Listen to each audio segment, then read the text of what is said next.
warahmatullahi wabarakatuh. Selamat pagi, selamat berjumpa kembali dengan Ibu di mata pelajaran ekonomi. Nah, sebelum melaksanakan pembelajaran daring seperti biasanya, marilah kita awali pembelajaran hari ini dengan berdoa terlebih dahulu. Berdoa dimulai. Berdoa selesai. Bismillahirrahmanirrahim. Sebelumnya, Ibu ingin bertanya nih, bagaimana kabarnya? Apakah semuanya dalam keadaan sehat? Ibu doakan semoga semuanya dalam keadaan sehat ya. Dan pastikan ikuti protokol kesehatan dalam masa pandemi COVID-19 ini. Meskipun pembelajaran kita masih dilaksanakan secara daring, Ibu harapkan kalian tetap semangat dalam mengikuti proses pembelajaran hari ini. Setelah pembelajaran minggu lalu kita telah membahas tentang kebijakan moneter dan kebijakan fiskal, hari ini kita akan membahas mengenai anggaran pendapatan dan belanja negara atau yang biasa kita singkat dengan APBN. Nah, dari materi ini, Ibu akan membahas beberapa poin. Yang pertama itu ada pengertian, fungsi, dan tujuan APBN. Lalu yang kedua itu ada sumber-sumber penerimaan APBN dan jenis-jenis belanja negara. Dan yang ketiga itu ada mekanisme penyusunan APBN dan pengaruhnya terhadap perekonomian. Untuk tujuan pembelajaran hari ini, diharapkan kalian itu dapat memahami tentang pengertian, fungsi, dan tujuan APBN. Lalu yang kedua itu dapat memahami tentang sumber-sumber penerimaan APBN dan jenis-jenis belanja negara. Dan yang ketiga itu adalah memahami mekanisme penyusunan APBN dan pengaruhnya terhadap perekonomian. Nah, untuk mengefektifkan waktu, jadi langsung saja ke pembahasan pertama, yaitu mengenai pengertian APBN. Mendengar kata APBN, kira-kira apa sih yang ada di pikiran kalian? Mungkin kata APBN ini sudah tidak asing lagi ya bagi kita. Nah, mungkin ada yang ingin mencoba menjawab? Ya, jadi APBN ini adalah suatu daftar yang memuat rincian pendapatan dan pengeluaran negara untuk waktu tertentu. Biasanya itu adalah 1 tahun. Jadi pada intinya APBN ini merupakan pedoman bagi pemerintah mengenai rincian pendapatan dan pengeluaran negara untuk kurun waktu tertentu.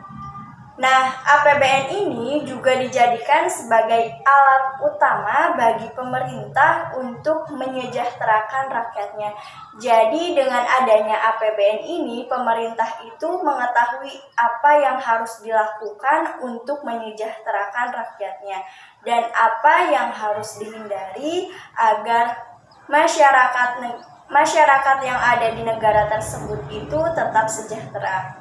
Nah, APBN ini juga dijadikan sebagai alat pemerintah untuk mengatur perekonomian suatu negara. Jadi kan seperti yang kita ketahui bersama bahwa APBN ini dijadikan pedoman bagi pemerintah, sehingga pemerintah itu harus mengetahui berapa penerimaan yang diterima suatu negara, lalu pengeluarannya itu berapa, apa saja yang harus dilakukan, kegiatan apa yang harus dilaksanakan agar perekonomian suatu negara itu tetap stabil. Jadi sudah tahu ya apa itu APBN? Selanjutnya itu adalah mengenai fungsi APBN. Untuk fungsi APBN ini ada tiga. Yang pertama itu ada fungsi alokasi, lalu yang kedua itu ada fungsi distribusi, dan yang ketiga itu ada fungsi stabilisasi. Nah, untuk fungsi alokasi ini merupakan fungsi di mana seperti yang kita ketahui bersama bahwa penghasilan atau penerimaan suatu negara itu salah satunya itu adalah berasal dari pemungutan pajak. Nah, biasanya pendapatan dari pajak ini akan dialokasikan ke sektor pembangunan. Nah, jadi dengan adanya APBN ini dapat dijadikan pedoman untuk mengalokasikan atau mengarahkan dananya penghasilan tersebut itu ke sarana umum seperti jembatan, ada jalan, lalu ada penerangan di jalan, ada taman umum, dan yang lainnya. Lalu yang kedua itu adalah fungsi distribusi. Fungsi distribusi ini adalah fungsi yang memaparkan atau menjelaskan bahwa dana dari pendapatan suatu negara itu tidak hanya didistribusikan ke sarana umum saja, tetapi juga dapat didistribusikan dalam bentuk dana subsidi, yaitu bantuan untuk orang miskin ataupun dana pensiun. Nah, pengeluaran itu biasanya kita kenal dengan transfer payment. Dan yang ketiga itu ada fungsi stabilisasi. Untuk fungsi stabilisasi ini, yaitu APBN ini memiliki fungsi bahwa APBN ini dapat dijadikan pedoman dalam menstabilkan suatu perekonomian negara. Jadi dengan adanya APBN ini, perekonomian negara itu diharapkan akan selalu stabil. Misalnya yaitu ketika terjadi inflasi, untuk menstabilkan perekonomian negara tersebut itu dapat dilakukan dengan cara menaikkan tarif pajak sehingga jumlah uang yang beredar itu dapat berkurang. Nah, mungkin itu mengenai tentang fungsi APBN. Selanjutnya itu adalah mengenai tujuan APBN. Nah, untuk tujuan APBN ini ada 4. Yang pertama itu adalah sebagai pedoman pendapatan dan pengeluaran negara dalam melaksanakan kegiatan-kegiatan. Jadi, APBN ini memiliki tujuan sebagai pedoman mengenai pendapatan-pendapatan yang diterima suatu negara dan pengeluaran-pengeluaran dalam melaksanakan kegiatan. Lalu yang kedua itu adalah sebagai gambaran sumber-sumber penerimaan negara dan apa saja yang dikeluarkan untuk belanja negara. Jadi dengan adanya APBN ini bertujuan sebagai gambaran mengenai sumber-sumber penerimaan, dari mana saja sih sumber-sumber penerimaan suatu negara dan untuk apa saja pengeluaran negara. Lalu yang ketiga itu adalah sebagai pedoman untuk mengurangi penyelewengan dan pemborosan anggaran. Jadi dengan adanya APBN ini bertujuan untuk mengurangi penyelewengan terhadap anggaran yang ada. Dan untuk tujuan yang terakhir itu adalah ketika APBN ini disusun dengan baik dan benar dan pelaksanaannya itu dilaksanakan dengan tertib, maka mampu meningkatkan pertumbuhan ekonomi, kesempatan kerja, dan juga kemakmuran rakyatnya. Mungkin itu mengenai tujuan APBN. Sebelum membahas mengenai sumber-sumber penerimaan APBN dan jenis-jenis belanja negara, ada yang ingin ditanyakan terlebih dahulu?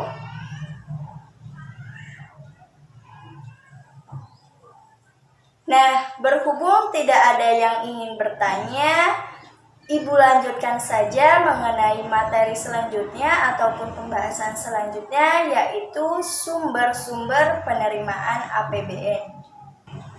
Selanjutnya itu adalah mengenai sumber-sumber penerimaan pajak, yaitu semua penerimaan pemerintah pusat yang sudah diakui sebagai penambah kekayaan bersih. Nah, untuk sumbernya berasal dari 3 aspek atau 3 sumber. Yang pertama itu ada penerimaan perpajakan, lalu yang kedua itu ada penerimaan negara bukan pajak, dan yang ketiga itu adalah penerimaan hibah. Nah, untuk penerimaan perpajakan ini merupakan semua penerimaan negara yang berasal dari pajak dalam negeri maupun pajak perdagangan internasional.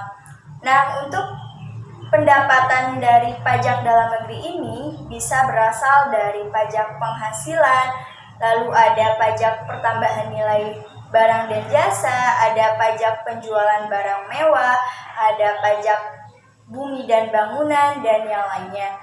Dan untuk pendapatan pajak perdagangan internasional itu bisa berasal dari pendapatan bea masuk dan pendapatan bea keluar. Nah, yang kedua itu adalah pendapatan negara bukan pajak.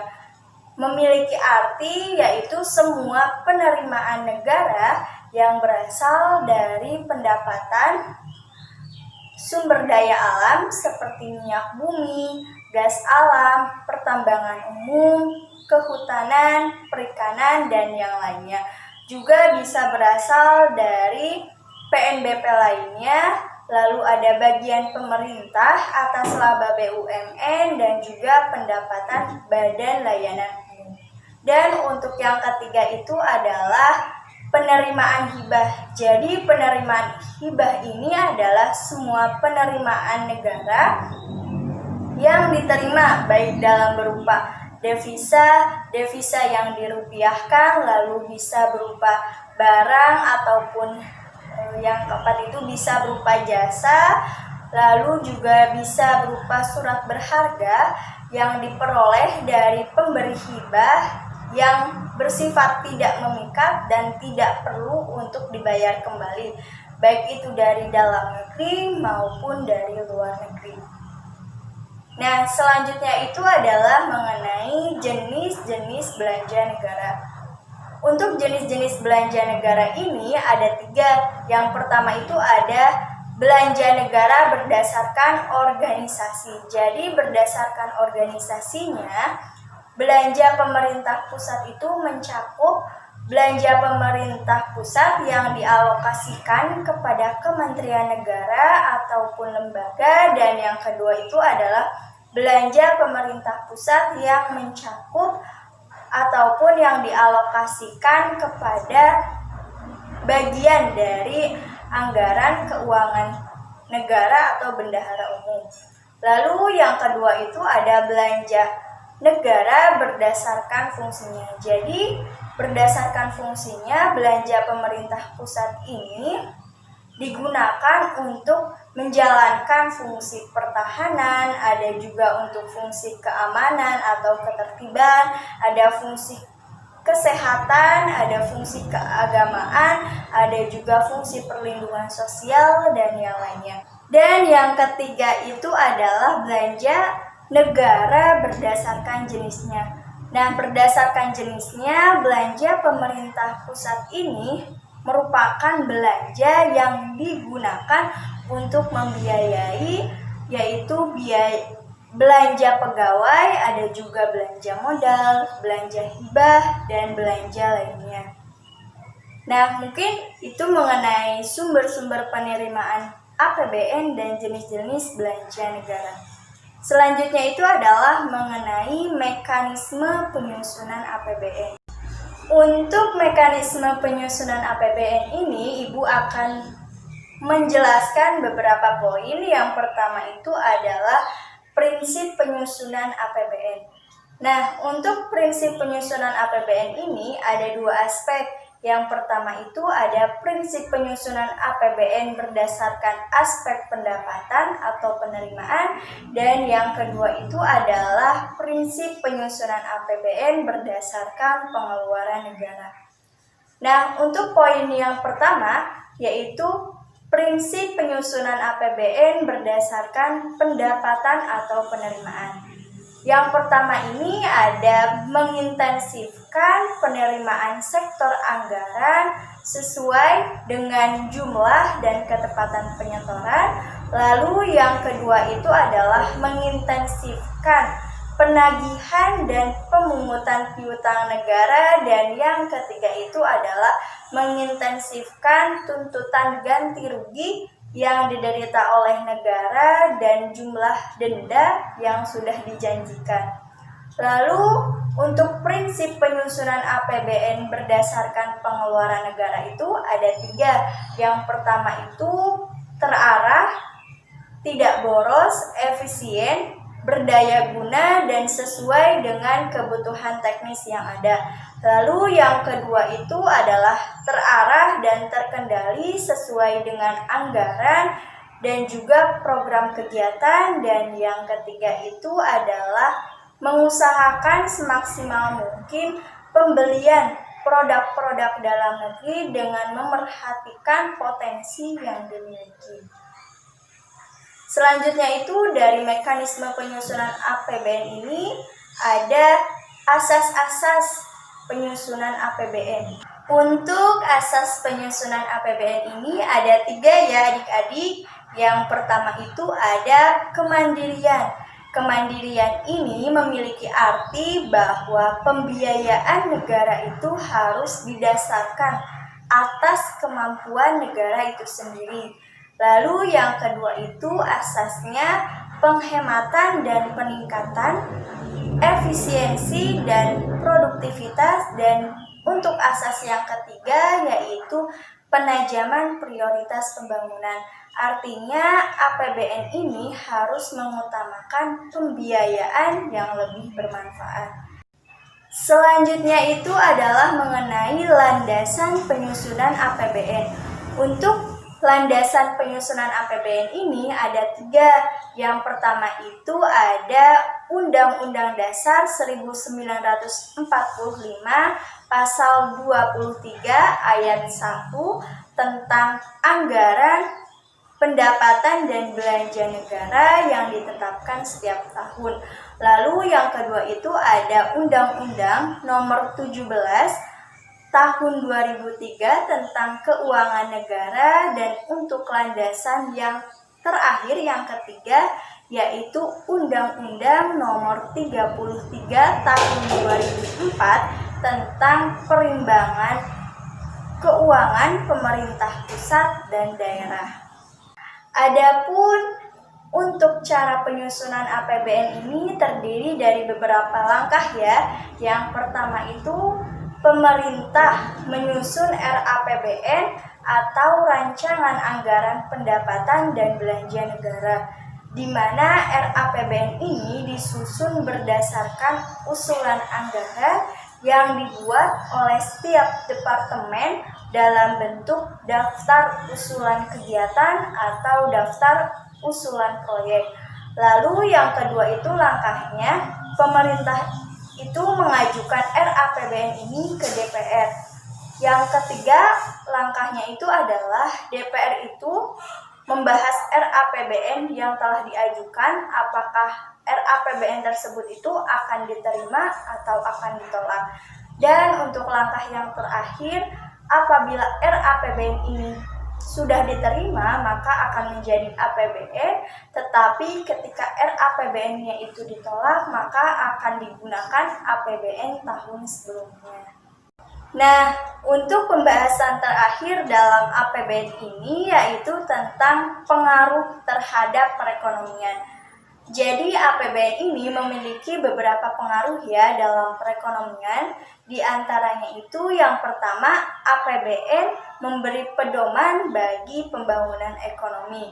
Lalu yang kedua itu, APBN ini dapat dijadikan alat dalam perbaikan perekonomian. Misalnya, ketika perekonomian itu dalam masa tidak stabil ataupun terjadi masalah, maka dapat dijadikan alat sebagai perbaikan perekonomian yang ada. Lalu yang ketiga ini, APBN dapat mempengaruhi harga secara keseluruhan. Dan yang keempat itu, APBN dapat mempengaruhi tingkat produktivitas perusahaan. Dan untuk yang terakhir, yang kelima, APBN ini dapat mempengaruhi pemerataan distribusi pendapatan. Nah, mungkin itu saja mengenai pembahasan tentang APBN atau Anggaran Pendapatan dan Belanja Negara. Sebelum Ibu tutup, mungkin ada yang ingin ditanyakan terlebih dahulu? Berhubung tidak ada yang ingin bertanya, Ibu cukupkan sekian untuk hari ini. Jangan lupa pelajari materi tentang APBD untuk pertemuan minggu depan dan pastikan selalu semangat dalam mengikuti pembelajaran dan selalu ikuti protokol kesehatan dalam masa pandemi COVID-19 ini. Mungkin itu saja yang dapat Ibu sampaikan, kurang lebihnya Ibu mohon maaf. Billahi taufiq wal hidayah. Wassalamualaikum warahmatullahi wabarakatuh.